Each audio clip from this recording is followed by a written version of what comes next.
Steel prices in the US just shot up, and it's not a coincidence.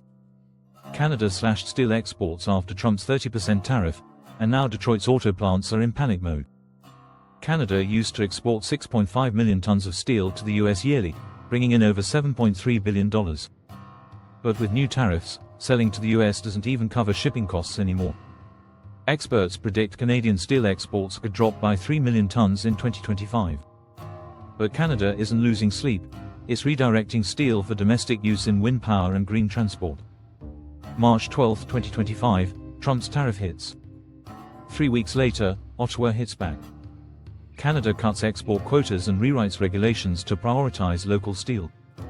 Entire product lines once sent to the US are now staying in Canada. While Canada protects its jobs, Michigan auto workers are bracing for layoffs.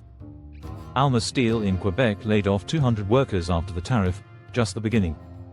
Meanwhile, each car made in Detroit may now cost $3,000 to $6,000 more. This isn't new, it's the latest blow in a trade war that started back in 2022.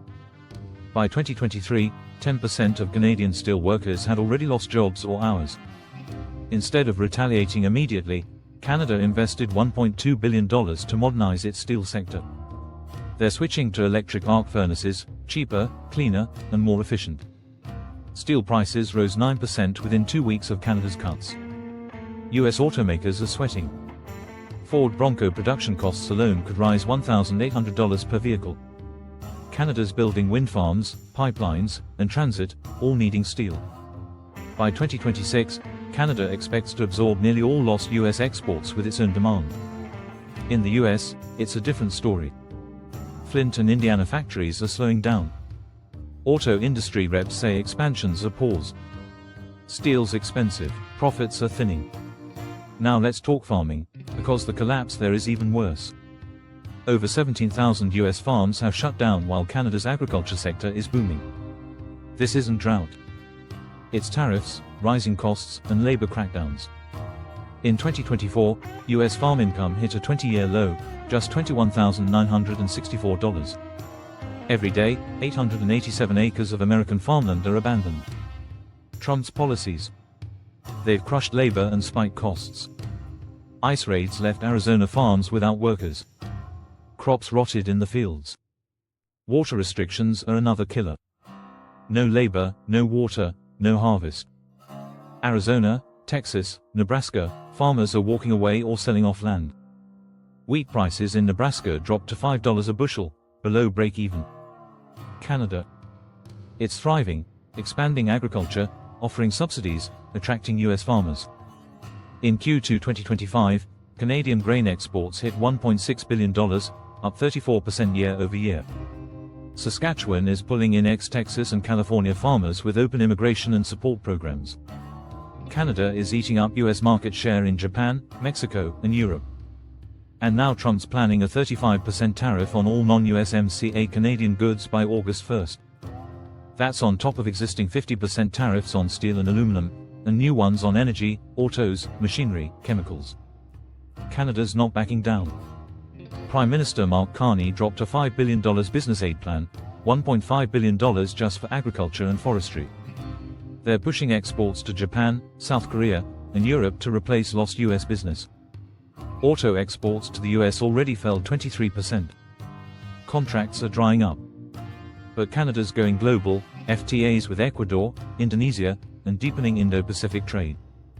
In June 2025, Canada signed a historic defense pact with the EU, opening access to its €150 billion procurement fund.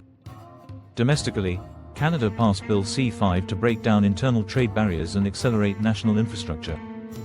This could boost GDP per capita by 4%. Canadian banks are expanding to Asia and Europe, reducing dependence on the US dollar. And now even flights are vanishing. Air Canada cut over 300,000 seats to US cities like Detroit and Nashville. Bookings from Canada to the US dropped 76% in a year. The Buy Canadian movement exploded. US tourism is paying the price. Canadian visitors fell by 40% by June 2025, costing the US billions.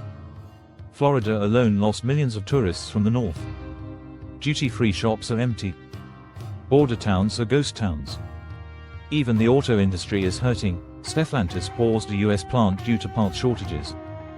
Canada's moving oil, seafood, and energy exports to Asia and Europe. Ontario may even cut electricity exports to Michigan. Summer 2025 flight bookings between Canada and the US are down over 70%. Tourism jobs, 140,000 of them, are on the line if this trend continues. Meanwhile, the US is preparing for the 2026 World Cup and 2028 Olympics, but tourists might not come. Trump just made another massive move, 200% tariffs on imported pharmaceuticals starting August 1st. That's right, insulin, cancer meds, antibiotics could get up to 8 times more expensive. Hospitals say this could raise healthcare costs by 25% overnight. Australia's pushing back hard. Canada's negotiating, but not backing down. Ottawa has stockpiled 200 essential meds and launched a $1.2 billion pharma support plan. Canada won't give in on healthcare access, and it's ready for a long standoff. This isn't just about tariffs anymore, it's a complete economic realignment. Canada's building a future without depending on the US, and Washington's finding out trade wars don't always end with a win. If you found this breakdown eye-opening, hit that like button. Subscribe to the Untold Compass for more sharp, global insights. And let us know in the comments, do you think this trade war will escalate or collapse? Share this with someone who thinks tariffs are just numbers, because the impact is very real.